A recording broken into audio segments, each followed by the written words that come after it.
하나님 은혜를 감사합니다. 주님께서 이 시간 우리와 함께 하시며 우리에게 귀한 말씀으로 함께 하심을 믿고 감사를 드립니다.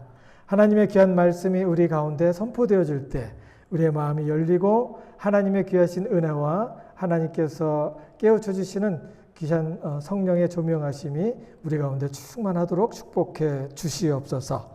주님께서 이 시간 함께 하심을 믿습니다. 하나님께서 함께 하시며 말씀하실 때 듣게 하여 주시옵소서. 감사합니다. 예수님 이름으로 기도드립니다. 아멘. 오늘 읽은 말씀, 이 말씀을 보면서 같이 말씀을 나눌 때 하나님의 귀하신 은혜가 있기를 바랍니다. 어떤 사람에게 지대한 관심을 갖고 마음을 다해 사랑해 본 적이 있죠. 어떤 사람에 대해서 내 옆에 있는 사람, 그리고 내 집에 있는 사람, 나의 친구 사랑해 본 적이 있죠. 그런데 그 사랑과 관심이 그 사람에게 큰 부담이 돼서 결국에는 불편한 관계가 된 적은 없습니까? 사랑을 했고 관심을 가졌는데, 특별히 누구한테 관심을 가져요? 부모가 자녀를 향해서 관심을 갖고 꼬치꼬치 물어보죠. 그때 애들이 어때요? 도망다녀요. 그럴 때도 있죠. 사랑을 했는데 사랑이 좀 지나쳐서 나도 모르는 사이에 관계가 불편해질 때가 있습니다. 여기에 바울 사도가 예수님 만나기 전에 하나님을 사랑했으나 시간이 지나면서 하나님과 불편한 관계를 갖습니다. 이상한 얘기죠? 사도 바울이 예수님 만나기 전에 하나님을 사랑한 것이 사랑하지 않은 것이 아니라는 거예요. 하나님 사랑했어요. 그런데 시간이 지나면서 하나님과도 불편한 관계를 갖고 죄책감으로 인해서 고생하고 고민했고 사람들과의 불편한 관계를 갖게 됩니다. 그리고 그의 마음이 거의 부도날 지경이 됩니다. 그러던 중에 하나님께서 관계 속에 들어오셔서 그의 불편한 관계를 회복시키는 것을 이 사도행전 9장 1절에서 19절까지 있는 말씀을 통해서 보게 됩니다. 그냥 가지 마시고 오늘 예배를 마친 다음 한번 꼭 읽어보시기 바랍니다. 오늘 하나님과 하나님의 사람들과 불편한 관계를 갖게 된 바울을 그의 회심 사건을 통해서 예수님이 어떻게 개입하셔서 그의 관계를 회복하셨는지 같이 보도록 합니다. 질문은 이렇습니다. 사랑의 열정이 집착이 되어 손에 피를 묻히게 되었는데 왜 그랬을까? 두 번째 질문은 바울 이전에 사울을 만나 주신 예수님은 그에게 어떤 의미가 되었는가? 회심을 통해서 바울은 어떻게 변화되었는지 한번 보도록 하겠습니다. 첫 번째 질문은 예수를 만나기 전에 사울은 하나님과 어떤 관계를 갖고 있었을까요? 하나님을 참 사랑하는 관계였습니다. 믿으세요? 그런 것 같아요? 하나님 사랑했어요. 바울 사도가 예수님 만나기 전에 있었던 일인데요. 그는 똑똑하고 장래가 촉망되는 젊은이였습니다. 하나님을 사랑했던 그는 정치, 외교, 경제 등에 진출할 수 있었던 그런 유망한 젊은이였는데 유대 종교 지도자의 길을 택합니다. 그는 바리새파 가말리엘 문중에 들어갈 정도로 유능한 인재였습니다. 지금 미국으로 얘기하면 하버드 대학 들어갈 정도로 유능했다는 거예요. 그는 이스라엘의 영적 재건을 꿈꾸었고 그는 애국자였으며 종교심이 깊은 바리새인이었습니다. 바리새파는 하루 3번 기도를 하고 채식을 했습니다. 거룩한 몸을 유지하기 위해서 채식을 했습니다. 그리고 다니엘을 신봉했습니다. 국가를 위해 믿음의 절개를 지킴으로 이스라엘의 위상을 떨쳤던 선지자였기 때문에 다니엘을 신봉했던 겁니다. 바리새파는 아주 용감한 사람들입니다. 정의를 위해서 왕권에 도전하기도 했고 세력이 막강했던 귀족들로 이루어진 사두개파에게도 도전을 했습니다. 어떻게 될까요? 그렇게 평탄하지 않겠죠? 그리고 종교 행정 관리의 실세였던 서기관들에게도 도전할 정도로 막강한 그리고 막강한 야당 압력 정치 집단이라고도 볼 수 있었겠죠.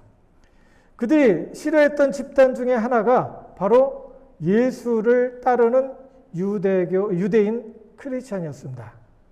다른 바리새인들과 같이 순수한 유대교를 통해서 이스라엘의 재건을 꿈꾸던 사울은 유대 크리스찬들을 볼 때 그들은 이스라엘을 망하게 하는 요주의 인물들, 이단 종파였습니다.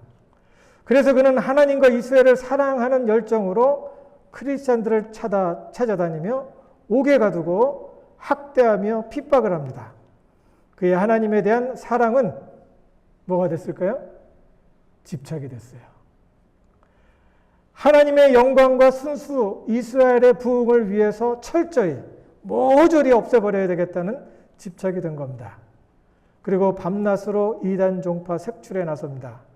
시간이 지나면서 그의 집착은 자신의 손에 사람의 피를 묻히는 결과를 초래합니다.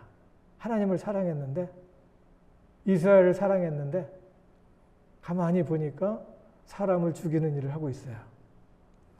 시간이 지나면서 그 마음속에 있었던 하나님을 향한 사랑의 열정은 사람에 대한 미움과 증오로 가득 채워집니다. 그가 나중에 자신에 대해 회고하는 것을 보면 하나님을 사랑했지만 뭔가 잘못되고 있다는 것을 느끼게 됩니다. 양심의 가책이 있었던 것을 보여줍니다. 그는 이렇게 자신 속에 있었던 죄책감을 나중에 예수를 믿고 한참 후에 회고를 합니다. 나는 죄인 중에 죄인이요 괴수 중에 괴수였다라고 말을 합니다. 사랑의 열정이 집착이 되는 경우가 많죠. 사랑의 관심이 사람을 소유하고 싶은 욕망을 불러일으킵니다. 그리고 사람을 컨트롤하려는 욕망으로 번집니다. 그렇죠? 사랑을 해본 사람들은 이런 것을 느끼죠. 그러다가 뜻대로 되지 않는 관계 속에서 욕망의 노예가 됩니다. 내가 사랑하는데 왜 내 말을 안 듣는 거야? 내가 이렇게 잘해주고 있는데 왜 내 말을 안 듣는 거야?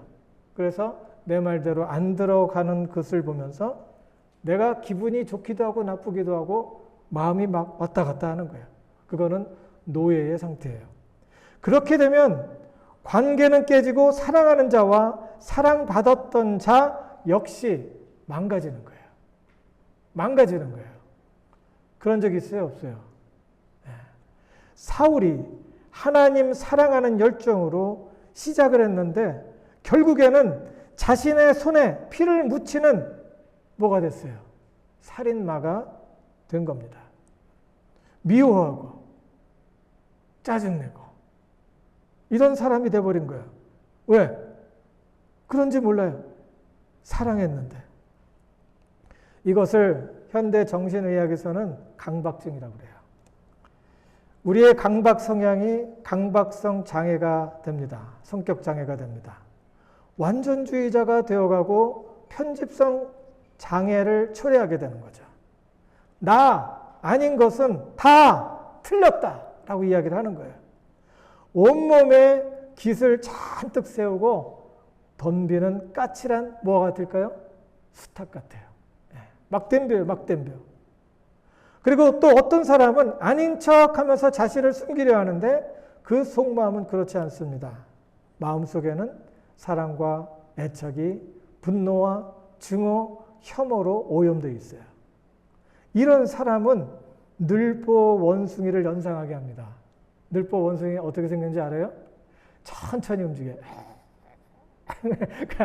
이렇게 귀엽다고 하는데 얘가 이렇게 천천히 움직이는 거예요.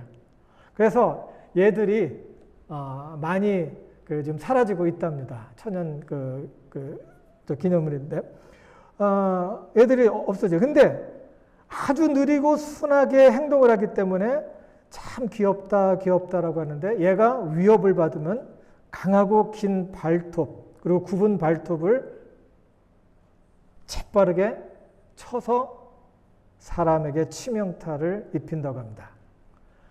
그 팔꿈치에서 나오는 액체하고 침을 섞으면 독이 된다고 그래요. 그 독으로 확 발라버리는 거예요. 그러면 죽는데요. 사울은 이전에 하나님을 사랑했는데 점점 살면서 이상한 괴물이 되어 가는 것을 보게 됩니다.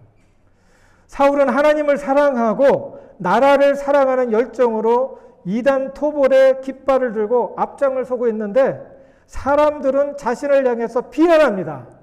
너는 악랄한 핍박자야. 피도 눈물도 없는 핍박자야. 라고 비난을 하는 거야. 사울은 사람들이 자신을 향한 비난을 들으면서 이렇게 씨름을 했던 것 같아요. 아니야! 내가 왜 핍박자야? 난 하나님을 사랑하고 이스라엘을 위하여 이단을 하나님의 이름으로 처단했을 뿐이야. 악한 것은 뿌리채 뽑아야 돼. 난 핍박자가 아니라 애국자야. 난 하나님을 사랑하고 충성을 다하고 있어. 많이 듣던 것 같지 않아요? 자녀를 향한 나의 사랑과 애정, 내가 하고 있는 모든 것, 내가 사랑하는 모든 사람을 향한 나의 목소리는 어떤가 생각해 보세요. 부부도 마찬가지죠. 사랑하다 보면, 관심 주다 보면 컨트롤 하려고 하는 마음이 생겨요. 그러다가 마음이 불편해지고 그 관계가 불편해지는 거예요.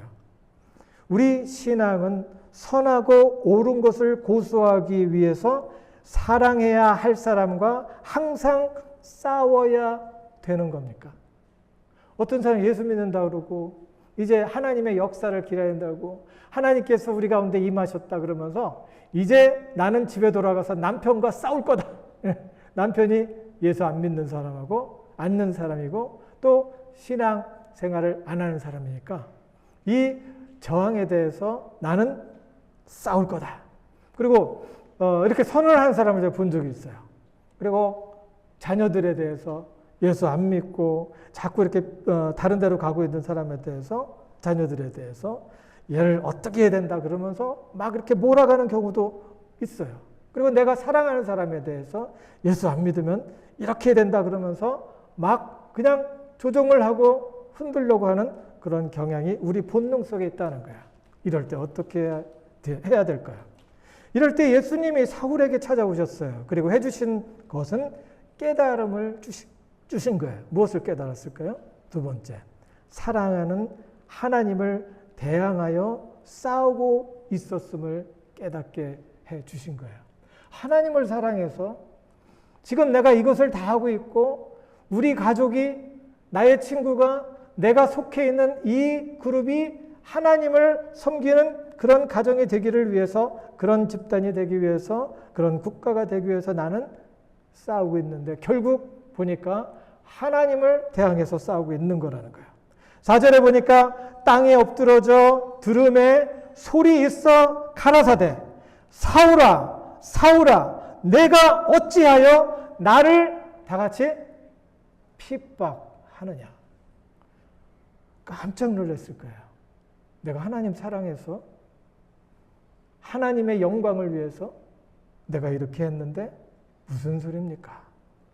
유대인들은 항상 하나님의 임재를 기적과 기사를 요구하는데 유대인이었던 사울에게 기사로 예수님이 등장한 겁니다. 성자 하나님 예수님이 등장합니다.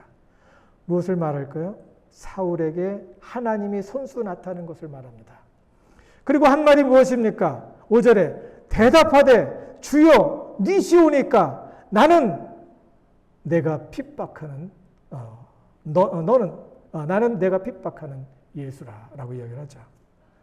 그렇지 않아도 핍박이라는 소리를 들어 예민해져 있어요. 그래서 하나님은 여러 소리 안 하더라고요. 사람을 만나 주실 때 단어 하나로 완전히 그 사람을 넘어뜨리는데 사도 바울은 나는 핍박자가 아니야 라고 얘기하는데 예수님이 나타나셔서 너는 핍박자야 라고 이야기를 하는 거예요. 사실 사울이 핍박에 대해서 많은 고민을 했죠. 고민한 것을 어떻게 아는가요? 사도행전 26장 14절에 보면은 똑같은 얘기를 나는 내가 핍박하는 예수라 라고 이야기하고 그 사도 바울이 직접 한 얘기 속에는 이 말이 있어요. 가시체를 뒷발질하기가 내게 고생이니라. 이게 도대체 무슨 소리일까라는 생각을 많이 했어요. 고민하지 않았더라면 핍박과 박해가 고생거리가 되지 않았을 겁니다. 예수께서 그의 마음을 번뇌케 하는 핵심을 찌르는 거예요. 그것이 바로 나는 핍박자가 아니야 라고 했을 때 성자 하나님 예수님은 오셔서 아니야, 너는 핍박자야 라고 하신 겁니다. 그리고 한 가지 더 깨달은 것이 있는데 그것은 교회입니다. 예수를 핍박한 적이 없어요. 만나지도 못했어요. 듣기만 했어요. 근데 어찌하여 나를 핍박하느냐라는 말을 예수님께서 하시는 거예요. 그것을 보고 깨달은 것이 있었어요. 사도 바울이 예수님을 만난 다음에 3년 동안 광야로 가서 있다가 사역을 시작해요. 그 3년 동안 뭐 했을까요? 곰이 겨울 잠을 자듯이 나가서 3년 동안 잠자고 왔을까요? 3년 동안 성경을 보면서 가말리엘 문화에서 공부했던 그 모든 것을 다 연구한 거야. 그리고 예수와 무슨 상관이 있나? 예수님이 메시아라고 하는데 이게 무슨 상관이 있나 공부한 거예요. 연구한 거예요. 그리고 나서 사도 바울이 깨달은 거예요. 아, 예수를 핍박한 게 바로 예수님을 따르는 예수의 사람, 크리스찬들을 핍박한 것을 예수님 자신을 핍박했다고 말씀하시는 걸 보니 예수를 따르는 사람들의 공동체가 뭐예요? 네? 저도 한번 고집 부려볼까요? 대답 나올 때까지. 교회예요. 건물이 교회가 아니라 사람이 교회예요. 예수를 따르던 사람들을 핍박을 했는데 예수님이 왜 나를 핍박하느냐라고 한 거예요. 교회가 바로 그거예요. 그래서 사도 바울은 그것을 깨닫고 예수님을 따르는 사람들을 예수의 몸이라고 얘기해요. 그리스도는 머리시고 교회 공동체는 그리스도의 몸이라는 것을 깨닫게 되는 거예요. 그리고 그 사도 바울은 그 몸은 교회라고 말을 합니다. 교회는 예수님의 몸입니다. 건물이 아니라 사람들의 공동체입니다. 여기서 우리에게 주는 교훈이 있어요. 우리에게 하나님 사랑하는 마음이 고조되어 의를 향하여 싸워야 한다는 생각을 할 때가 있습니다. 우리가 상관없는 이야기, 내가 강자일 때 약자를 향해 싸울 때가 있어요. 어느 때일까요? 말씀드렸죠? 부모가 자녀를 대할 때, 아내가 남편을 대할 때, 남편이 아내를 대할 때, 친구가 친구한테 강자의 입장에서 약자의 입장에 있는 사람하고 대화를 할 때, 그냥 내가 우격다짐으로 얘기할 때가 있죠. 조심해야 돼요. 잘못하면 하나님을 대적하여 싸우는 경우가 있다는 거예요. 그때는 항상 피곤하고 지친다는 거예요. 관계 속에서. 행위에 대해서는 정죄하되 인격을 무시하고 낮추는 언행을 일삼으면 안 되는 거예요. 그래서 존중해야 되는 거예요. 당신이 지금 한 그 행동은 나를 불편하게 하고 있어요.는 오케이. 하지만 당신은 항상 그래. 찔리지 않아요? 너는 항상 그래. 이건 no. 왜냐하면 사람을 그런 인격으로 판단해버리고 대책 없다는 식의 이야기로 전개해버리면 안 되는 겁니다. 말 조심하고 때로는 기다려줘야 합니다. 이때 조심하지 않고 튀어나온 말들은 그 대가를 치르게 되는 거예요. 관계가 불편해지잖아요. 관계가 복잡해지고 그곳에서 다툼이 일어납니다. 사랑이 애착이 되고 집착이 되고 그 손에 피를 묻히는 결과를 초래하게 된다는 겁니다. 사울이 하나님을 사랑했지만 인간 속에서 그는 사람 잡는 일을 하게 되었고 결국에 그 행동은 하나님을 대적하는 행동이 된 겁니다. 편할까요? 불편할까요? 신앙생활 한다면 우리는 이런 오류를 범하면서 우리 신앙을 지옥으로 만들어가서는 안 되는 거예요. 사람을 정죄하고 자기 식대로 만들어가려는 집착으로 빠져서 조정하려고 하다가는 둘 다 망가지는 거예요. 가정도 마찬가지고 남편과 아내의 관계도 마찬가지고 자녀와 부모의 관계도 마찬가지고 가까운 친구와의 관계도 마찬가지예요. 나와 너와의 관계, 국가도 마찬가지예요. 말하고 행동하는 것들이 행동에서 벗어나서 인격을 침해하고 있으면 의견을 조율할 수가 없다는 거예요. 그러면 예수님은 어떻게 사울에게 접근해서 사울을 근본적으로 변화시킬 수 있었을까라는 것을 이 말씀을 통해서 볼 수 있습니다. 사울이 그 예수님을 그 문제 속에서 만난 후에 그의 삶이 바뀐 거예요. 바울 사도를 변화시킨 능력은 측량할 수 없는 하나님의 풍성한 은혜였다는 거예요. 한번 따라해 볼까요? 측량할 수 없는 하나님의 풍성한 은혜. 그게 사도 바울을 바꾼 거예요. 그게 사도 바울을 바꿈으로 그 주변에 있는 사람들을 바꿀 수 있던 거예요. 하나님은 오래 참고 기다리셨습니다. 비록 사울이 교회를 핍박했지만 사울이 하나님을 사랑하고 있다는 것을 인정했을까요? 안 했을까요? 인정했어요. 감사하죠? 내가 지금 뭐 잘못 알아갖고 거기에 집중하고 있고 집착해서 지금 막 삶이 막 이렇게 꼬이고 있는데 그것을 보시면서도 그게 나를 사랑한 것에서 온 거지 하면서 사도 바울을 인정하고 있었던 거예요. 그리고 사울이 하나님을 사랑하는 마음을 보시면서 사울의 삶 속에서 무한한 잠재력과 가능성을 보고 계셨던 거예요. 감사하죠? 예. 그러니 그가 사람의 피를 흘리는 것을 보면서 그를 기다리셨습니다. 그리고 그 마음속에 불편한 고민을 보고 계셨던 겁니다. 그리고 기다렸어요. 그럼 이렇게 물어볼 수 있죠. 그럼 죽은 사람들은 어떻게 되는 겁니까? 무례한 이 사울 때문에 죽은 사람들은 억울하지 않습니까? 라고 얘기할 수 있겠죠? 뭐라고 대답할까요? 하나님께서는 그 영혼도 받아주신 겁니다. 그 영혼들도 하나님께 속한 것이기 때문에 하나님께서 최선의 판단으로 그 영혼들을 하나님께서는 돌보시는 겁니다. 사울은 한편에서 이렇게 몹쓸 짓을 하고 있는 것 같지만 그 모든 것들이 하나님 안에서는 합력하여 선을 이루고 있는 것입니다. 나중에 바울 사도는 예수님과 자신의 관계를 이렇게 말합니다. 고린도전서 15장 8절에서 10절을 보니까 맨 나중에 만삭되지 못하여 난자 같은 내게도 보이셨습니다. 나 같은 사람에게도 예수님께서 직접 찾아오셔서 나에게도 은혜를 끼쳐 주셨습니다. 나를 만나 주셨습니다. 라고 이야기하는 거예요. 나는 사도 중에 지극히 작은 자라. 내가 하나님의 교회를 핍박하였으므로 사도라 칭함을 받기에 감당치 못할 자로다. 그러나 나의 나된 것은 하나님의 은혜로 된 것이니 내게 주신 그의 은혜가 헛되지 아니하여 내가 모든 사도보다 더 많이 수고하였으나 내가 아니요 오직 나와 함께 하신 하나님의 뭘까요? 은혜로다. 이 은혜가 사도 바울의 인생을 바꾼 겁니다.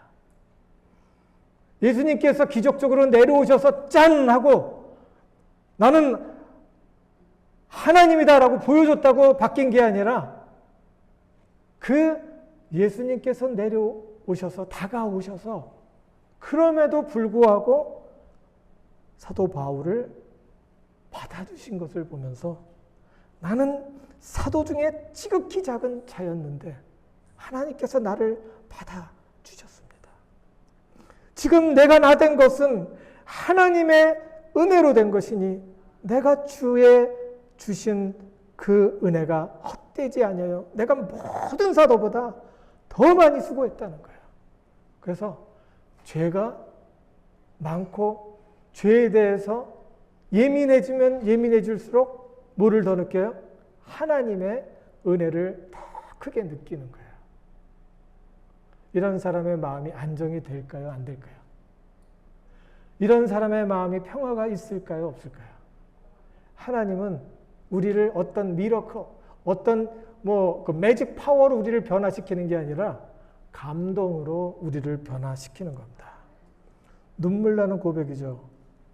그럼에도 불구하고 전도자, 사도, 하나님의 메시지의 사신으로 받아주신 하나님 앞에서 하나님의 은혜를 향하여 감동의 눈물을 흘리는 고백의 표현입니다. 그게 느껴져요? 그게 말씀 속에 있는 거예요. 그 말씀을 통해서 나는 이런 사람입니다 라고 이야기를 하는 거예요. 그리고 그 은혜에 대해서 이렇게 말합니다. 에베소서 2장 8절 9절 너희가 그 은혜를 인하여 믿음으로 말미암아 구원을 얻었나니 이것이 너희에게서 난 것이 아니요 하나님의 선물이라. 그 선물 여러분 받으세요? 받았어요? 그 선물이 여러분의 마음속에 있는데 왜 그렇게 힘들고 지쳐 있어요? 왜 그렇게 안 좋은 것이 보여요? 하나님 감사합니다. 은혜를 주셨으니 감사합니다. 이것이 너에게 난 것이 아니야 하나님의 선물이라. 행위에서 난 것이 아니니 이는 누구든지 자랑치 못하게 하려 함이니라. 우리는 그의 만드신 바라.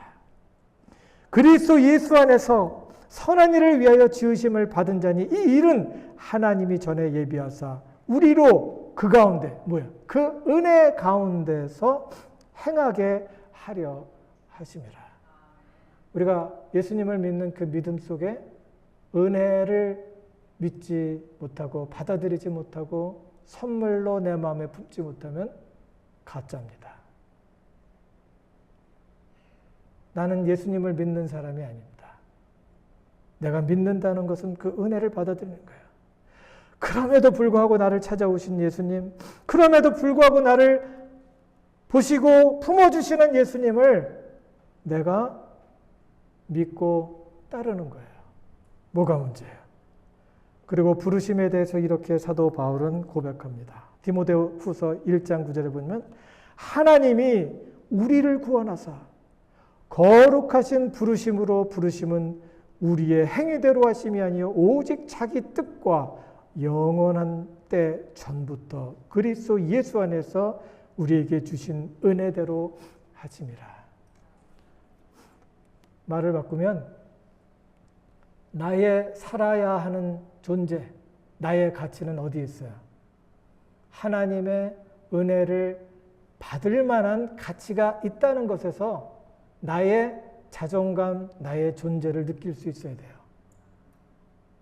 내가 가지고 있는 것, 내가 할 수 있는 것, 못하는 것, 그리고 한 것, 못한 것, 갖지 못한 것, 더 많이 가졌기 때문에 하나님께서 나를 기뻐하는 게 아니에요.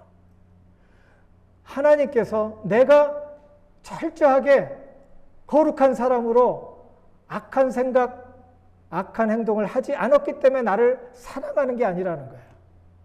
하나님은 있는 그 모습 그대로 하나님의 지으신 하나님의 형상 그 모습 그대로 우리를 가치 있게 보시고 너는 하나님 사랑을 받을 만한 가치가 있는 존재야 라고 하면서 우리를 받아주신다는 거예요. 여러분, 이것이 여러분의 획기적인 인생의 전환점이 되기를 간절히 바랍니다. 이렇게 하면, 이것을 믿으면 그곳에서 천국이 시작이 되는 거예요. 하나님 나라, 생명이 그곳에서 시작되고 그것이 영원한 것이 뭐야? 그게 영생이에요. 영생은 가늘고 길게 오래오래 사는 것이 영생이 아니에요. 죽어서도 오래오래 사는 게 영생이 아니에요. 하나님의 생명이 내 마음을 주장하고 하나님의 생명이 나의 가치를 하나님 안에서 그대로 받아들일 때 하나님이 세상을 이처럼 사랑해서 이처럼 사랑할 정도로 독생자 예수 그리스도를 나를 사랑하기 때문에 줄 정도로 나를 사랑한 그 하나님을 바라보며 내 가치가 나를 이렇게 보십니까? 감사합니다. 라는 그런 생각 속에서 시작되는 겁니다. 그 측량할 수 없는 하나님의 풍성한 은혜는 바울의 마음에 거룩한 부담을 줍니다. 여러분, 거룩한 부담이 있어요? 에베소서 3장 7절 8절에 보니까 이 복음을 위하여 그의 능력이 역사하시는 대로 내게 주신 하나님의 은혜의 선물을 따라 내가 일꾼 되었노라.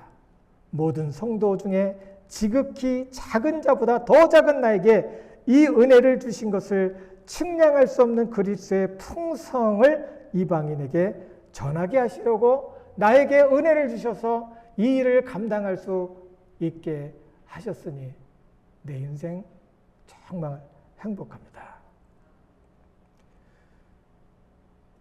측량할 수 없는 하나님의 풍성한 은혜는 바울의 마음에 죽기를 각오하는 헌신의 마음을 가져다 줍니다. 빌립보서 1장 9절에 보니까 그리스도를 위하여 너희에게 은혜를 주신 것은 다만 그를 믿을 뿐만 아니라 또한 그를 위하여 고난도 받게 하려 하십니다. 여러분, 하나님의 은혜가 여러분의 마음에 감동을 주고 그 감동이 여러분 어떤 어려움과 두려움 그리고 힘든 그런 상황 속에서도 버텨낼 수 있는 넉넉한 힘을 줍니까? 그리고 그런 은혜가 정말 내가 예수님 안에서 하나님께서 나에게 주신 일을 최선을 다하면서 헌신하며 살아보고 싶습니다라는 그런 소원을 주고 있습니까? 그것을 믿고 그 예수님을 마음에 품는 사람은 인생이 달라집니다. 그의 가정이 달라지고 내가 정말 사랑하는 그런 사람들과 진정한 사랑을 할 수가 있어요. 내 힘과 내 경험, 내 지혜로 사랑하려고 할 때는 애착이 되고 집착이 되고 컨트롤하고 핍박하는 학대자가 되어버린다는 거예요. 내가 가지고 있는 것, 내가 생각하는 것, 나의 열정 이런 것들 식어버려요. 상대가 반응이 어떠냐에 따라서 힘들어요. 그렇다고 믿는 사람도 안 힘든 건 아니에요. 같이 힘들지만 다시 예수님 앞에 나와서 곰곰이 생각하며 말씀 보며 기도할 때 내가 다시 일어날 수 있는 거예요. 하나님 그랬는데.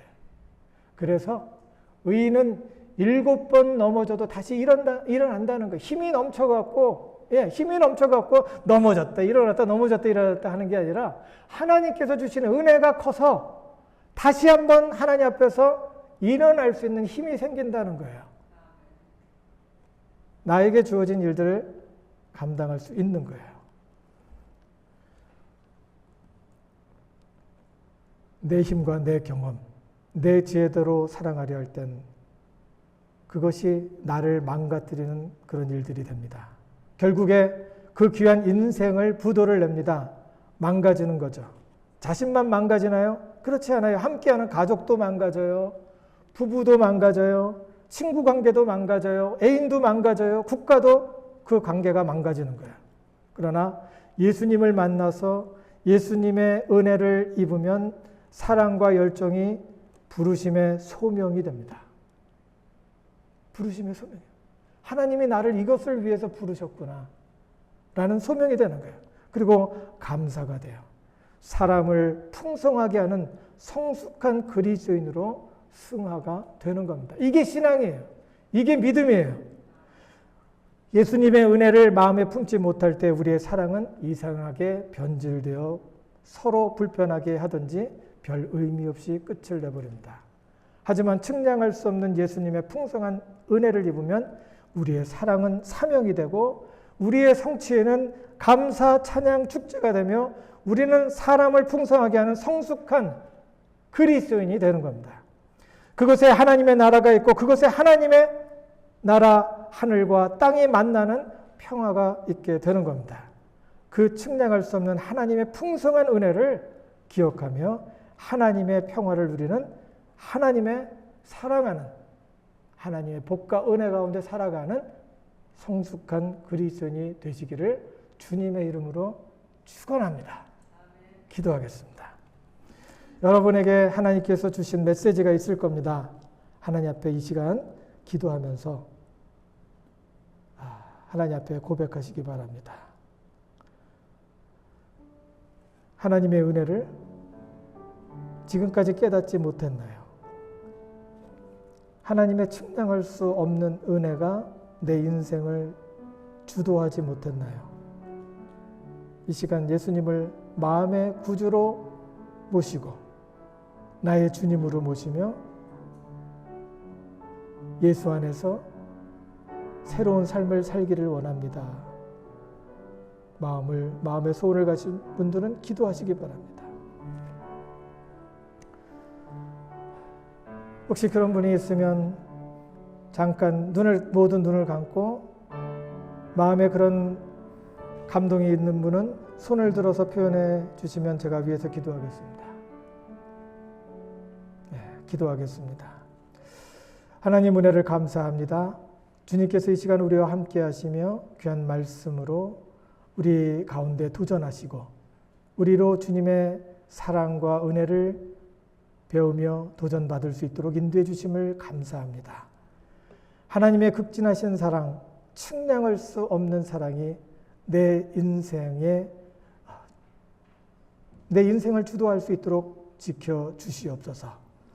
하나님, 주를 주로 믿는 우리의 삶이 되게 하시고 주께서 함께 하심을 인하여 내 마음속에 주를 향한 열심과 열정이 나타날 수 있도록 인도하시며 그런 일들을 통하여 하나님의 나라를 체험하고 경험하는 역사가 있도록 축복해 주시옵소서. 감사드립니다. 이 시간 귀한 마음을 하나님 앞에 열고 또 하나님의 말씀과 은혜 가운데 측량할 수 없는 그 은혜 가운데 새로운 삶을 살기를 원하는 하나님의 사랑하는 가족 위에 지금부터 영원까지 함께 얻기를 우리 주 예수 그리스도 받들고 간절히 기도드리옵나이다. 아멘.